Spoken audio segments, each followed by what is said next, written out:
Hello दोस्तों, कैसे हैं आप सभी। मैं चंदन कुमार और आप सभी का एक बार फिर से अपने YouTube channel CK study classes में स्वागत करता हूं। और आज हम इस वीडियो के अंतर्गत इग्नू से जो बच्चे master of arts political science में एमए पॉलिटिकल साइंस कर रहे हैं उन सभी के लिए एमपीएस 3 का कुछ महत्वपूर्ण जो आने वाले एग्ज़ाम में आप सभी के लिए बहुत ज़्यादा इम्पोर्टेंट है, वो आपके सामने रखने की कोशिश की जा रही है, जो आपको अच्छे से अच्छे मार्क्स दिला सकती है। उम्मीद है कि इससे आपकी सीरीज में बहुत हद तक 90% तक आपके क्वेश्चन इसी से हों। तो आप सभी अगर इस चैनल पर नए हैं तो प्लीज़ सब्सक्राइब कीजिए और बेल आइकन ज़रूर दबाएं, जिससे कि आने वाले जो वीडियो हों आप तक पहुंच सकें। और इग्नू में मैं पहली बार ये पहला वीडियो है मेरा, तो प्लीज़ सपोर्ट ज़रूरी है मुझे, जैसे कि आने वाले समय में आप तक ये चीज़ें पहुँच सकें। चलिए, तो बिना देरी किए हुए हम शुरू करते हैं। एमपीएस 3 आप लोगों का, और एमपीएस 3 का जो पुस्तक का नाम देखा जाए तो भारत लोकतंत्र और विकास है ना, इससे संबंधित कुछ महत्वपूर्ण क्वेश्चन है उसको हम देखेंगे। चलिए, पहला क्वेश्चन हम करते हैं जो आपसे बार बार पूछा गया है, उन क्वेश्चनों को हमने उठाया हुआ है जो हर सेमेस्टर बाई उस हिसाब से पूछा जा रहा है, हर ईयर पूछा जाता है ना। देखिए क्या है यहाँ पर, क्वेश्चन नंबर 1 कि भारत में धार्मिक राजनीति के विकास का वर्णन करें। भारत में किस प्रकार से धार्मिक राजनीति का विकास हुआ है उसका हम चरणबद्ध तरीके से बातें करेंगे। अथवा में अगर वो क्वेश्चन ना पूछा जाए आपसे तो ऐसा क्वेश्चन हो सकता है कि धर्मनिरपेक्षता से आप क्या समझते हैं, और उसका विस्तार पूर्वक चर्चा कीजिए। ठीक है मैम। चलिए नेक्स्ट क्वेश्चन देखते हैं। अगला क्वेश्चन है जी, किसान आंदोलन से आप क्या समझते हैं ना। अगला क्वेश्चन आपसे पूछा जा रहा है, किसान आंदोलन से आप क्या समझते हैं, और वर्तमान में, ध्यान रखें, वर्तमान में किसान आंदोलन की सार्थकता को स्पष्ट करना है, या सार्थकता क्या है जी, है ना।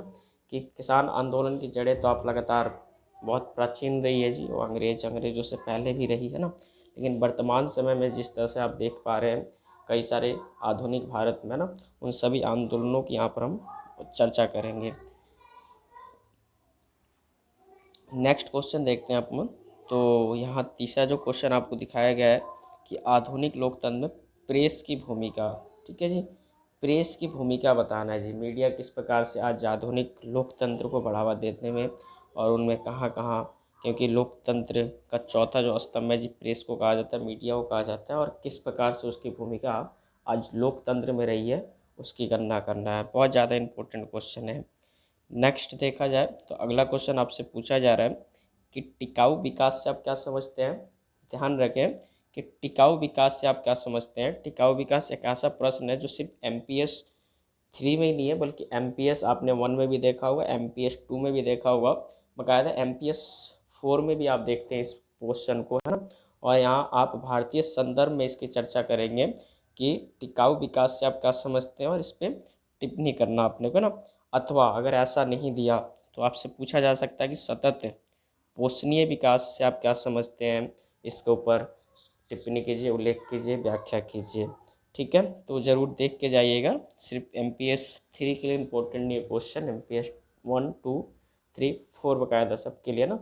तो चलिए नेक्स्ट क्वेश्चन अपना कि जेंडर, जेंडर और आपके यहाँ क्वेश्चन है जी, जेंडर या नारी, है ना, जेंडर या नारी विकास के बीच संबंध। क्वेश्चन ऐसा पूछा जा रहा है कि जेंडर और विकास के बीच संबंध बताइए आप। नारी मैंने लगाया हुआ है कि अगर आपसे जेंडर ना दे तो आपको क्या देगा जी, नारी देगा, या नारी ना दे तो आपको जेंडर मिलेगा जी ना। तो आप जेंडर और विकास, है ना, के बीच में संबंधों का उल्लेख करना है कि महिलाओं से, हाँ सिंपल सा, जेंडर अगर कहीं आता है तो आप महिलाओं से देखेंगे उस प्रश्न को, नारियों से देखेंगे भारतीय नारियों को किस प्रकार से उपेक्षित होना पड़ा है, और आज किस प्रकार से उनकी विकास में भूमिका रही है। नेक्स्ट क्वेश्चन देखा जाए तो अगला क्वेश्चन है जी अपना, ठोस लोकतंत्र और भारत, ठोस लोकतंत्र और भारत में इसकी स्थिति के ऊपर चर्चा करना है, एक निबंध लिखना है। और दूसरा जो लोकतंत्र है आपका कि ठोस और प्रक्रियात्मक लोकतंत्र, है ना। आपने पढ़ा होगा एमपीएस 1 में कि दो प्रकार की लोकतंत्रें पाई जाती हैं जी, एक ठोस है जी और दूसरा सकारात्मक लोकतंत्र है और इन दोनों में समानता, क्या दोनों में इक्वलिटी नज़र आती है और उसके साथ साथ भेद, यानी कि कौन सी ऐसी चीज़ें जो एक दूसरे को अलग करती है, इसके तरफ आप इशारा करते हुए लिखेंगे चीज़ों का ना।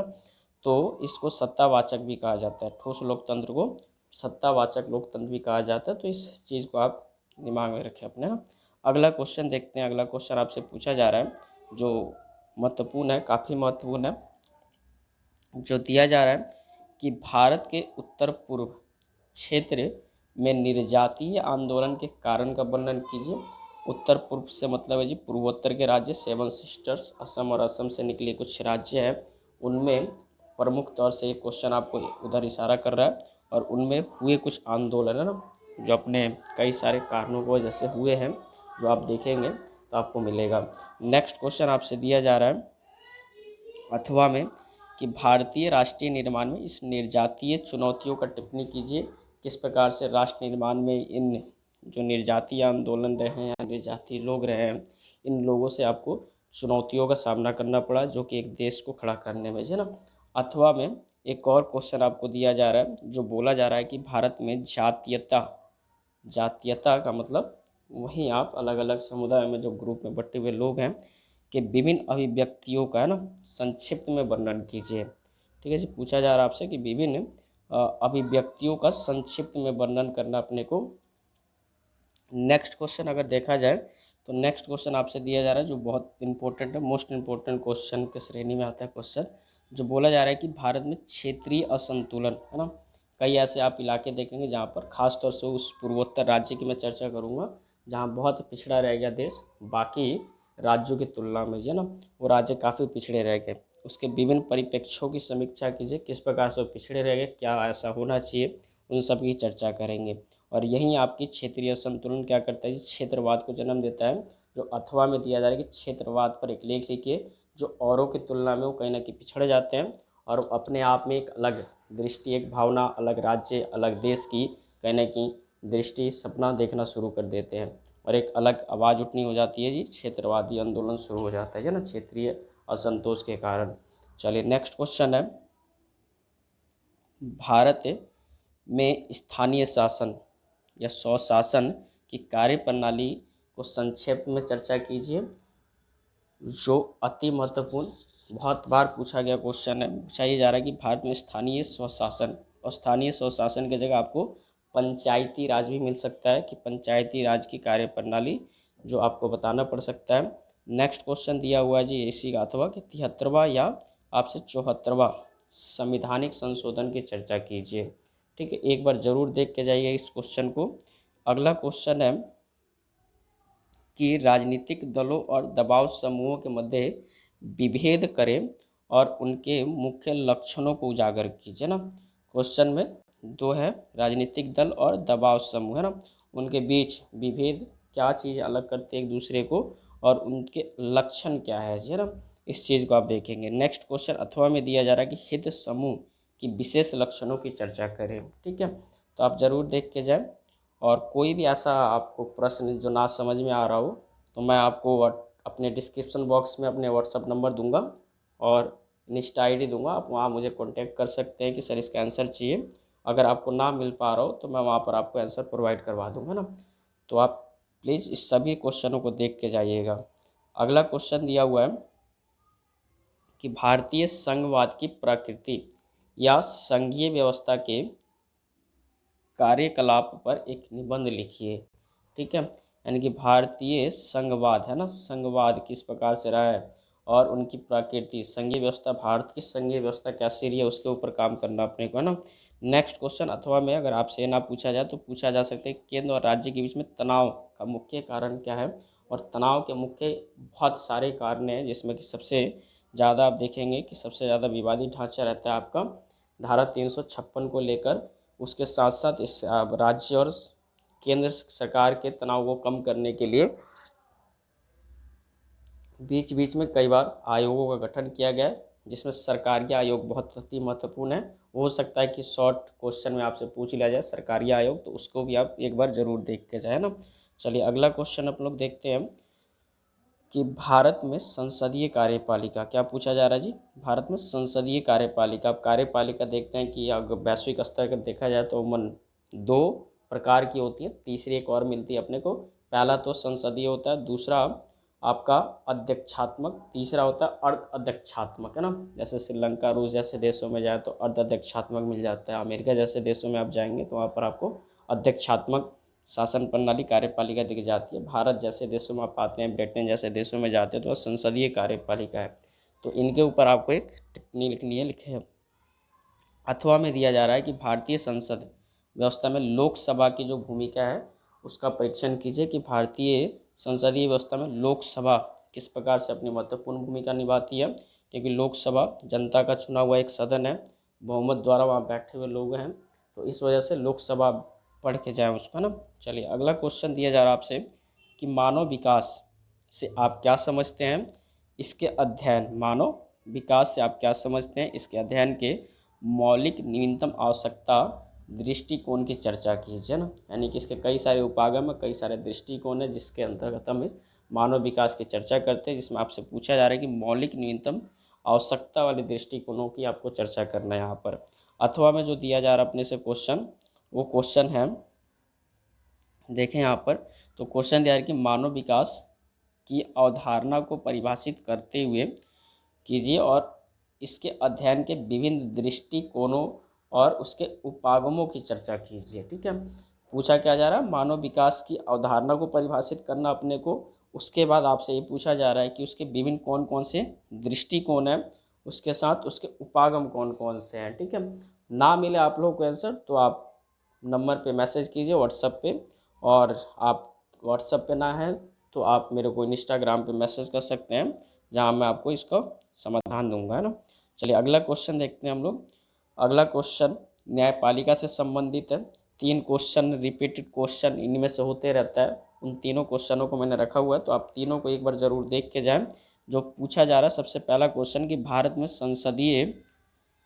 संसद और न्यायपालिका के संबंध का प्रवृत्ति का परीक्षण कीजिए। यानी कि क्वेश्चन यहाँ पकड़िए, भारत में संसद और न्यायपालिका के संबंध, है ना, संबंध के ऊपर चर्चा करना है कि दोनों के बीच में कई बार अपने अधिकारों को, अपने दायरों को, अपनी सीमाओं को लेकर ना कहीं आवाज़ें उठती रहती हैं। आपने केशवानंद भारती मुकदमा पढ़ा होगा बाकायदा, उसमें भी ये सब फैसले आते हैं, तो आप उसको ज़रूर देख के जाएंगे। अगला क्वेश्चन है अथवा में, कि अथवा नहीं बल्कि दूसरा क्वेश्चन है कि अगर ऐसा नहीं तो ऐसा, जिसमें नागरिकों के अधिकारों और उनके हितों के संरक्षण के लिए न्यायपालिका की भूमिका का वर्णन कीजिए।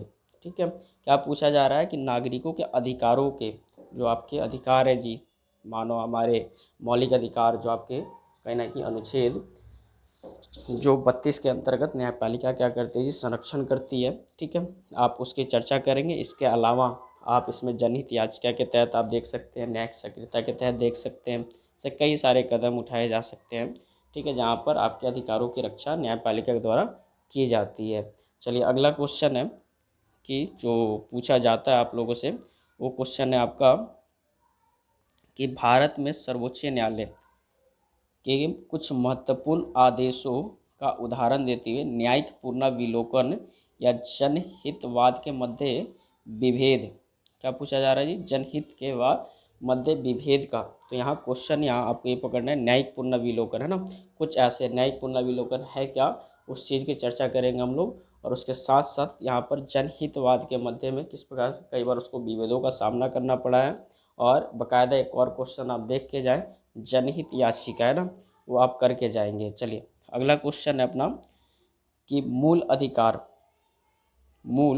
अधिकारों, मौलिक अधिकार की बात कर रहे हैं यहाँ पर, और राज्य के नीति निर्देशक सिद्धांतों मानव विकास की गारंटी कैसे देता है, व्याख्या कीजिए। ठीक है, तो आप दोनों को अंतर स्पष्ट करते हुए मौलिक अधिकार और राज्य के नीति निर्देशक तत्व, जो एक राज्य को कई सारी शक्तियाँ एक तरह से प्रोवाइड करवाता है, जो आपके हित के लिए क्या करती है जी, राज्य सरकार काम करती है, लेकिन आप उसके साथ, वो ज़रूरी नहीं है कि आपको पूरा करके दे, ना, लेकिन मौलिक अधिकार आपसे कोई छीन नहीं सकता। किस प्रकार से दोनों एक दूसरे से आपको मानव विकास में काम करते हैं, आप उसकी व्याख्या करेंगे। अथवा में क्वेश्चन दिया हुआ आपसे कि सामाजिक बदलाव लाने वाले साधक के रूप में राज्य के नीति निर्देशक तत्व या महत्व सिद्धांतों की महत्व का विश्लेषण कीजिए ना। आपने पढ़ा होगा कि अनुच्छेद नंबर आपका 36 से 51 है ना, अनुच्छेद नंबर आपका 36 से 51 तक किसकी बात की जाएगी जी? राज्य के निर्देशक तत्वों की बात की जाती है। तो आप उसको ज़रूर एक बार देख के जाए, ये क्वेश्चन पीछे कई बार रिपीट किया गया है। अगला क्वेश्चन देखते हैं हम लोग, जो पूछा ये जा रहा है कि भारत में लोकतंत्र के उद्भव और उसके विकास पर एक निबंध लिखिए। अब भारत के लोकतंत्र के उद्भव कहाँ से शुरू करेंगे जी? आज़ादी से पहले से एक लोकतांत्रिक अपने भावना थी, उसके साथ साथ किस प्रकार से भारत आज़ाद होने के बाद लोकतांत्रिक प्रक्रिया के तहत चुनाव होता है। चुनाव होने के बाद 1952 से लेकर पहला आम चुनाव 1951 से 52 में होता है, जो कि 52 का चुनाव माना जाता है। तो 52 से लेकर किस प्रकार से भारत अपने अग्रसर हुआ, कई उसकी प्रवृत्तियाँ देखी गई। ठीक है, चलिए अगला क्वेश्चन हम लोग देखते हैं, जो पूछा जा रहा है कि 1947 से 67 के मध्य भारत में राजनीतिक आर्थिक विकास के बीच संबंधों की समीक्षा कीजिए। ठीक है जी, क्वेश्चन अब वही है, लेकिन आपको यहाँ पर अब एक समय सीमा दी गई कि 47 से 67 के बीच में ना भारतीय राजनीति में आर्थिक विकास और उसके राजनीतिक विकास में किस प्रकार से एक दूसरे से संबंध रखता है। अथवा में क्वेश्चन अगर ये ना दे तो अगला क्वेश्चन ये हो सकता है, आपसे पूछा जा रहा है कि 1967 से 90 यानी 67 से 1990 तक है ना, किस प्रकार से के मध्य राजनीतिक लोकतंत्र के संचालन पर एक लेख लिखिए। और 90 के बाद आपने पढ़ा होगा कि 90 के बाद तो पूरा का पूरा भारतीय राजनीति का ढांचा ही परिवर्तित हो गया, जहाँ से एक गठबंधन की युग की शुरुआत होती है। वहाँ से आपने देखा आप कई बार वहाँ पर सरकारें आई गई, संयुक्त प्रगतिशील आता है, फिर आपका एनडीए आता है, फिर एनडीए यूपीए के बीच में सरकारें लगातार बनती रही। फिलहाल आप देखेंगे कि एनडीए 4 की सरकारें चल रही है ना। तो अगर यहाँ तक पूछा जाए सारी चीज़ों का आप कहीं ना कहीं चर्चा करेंगे। अगला क्वेश्चन है अपना, जो यहाँ पर यहीं तक क्वेश्चन था, जो मोस्ट इम्पोर्टेंट क्वेश्चन था। तो प्लीज़ आप ये सभी चीज़ों को क्या करके ज़रूर जाएं। ठीक है, जिससे कि अच्छे से अच्छे आपको मार्क्स कहीं ना कहीं मिल सके पेपर में। और उम्मीद करता हूँ कि आपको ये वीडियो अच्छा लगा हो, आपको ये वीडियो आपके पेपर के लिए लाभदायक सिद्ध हो।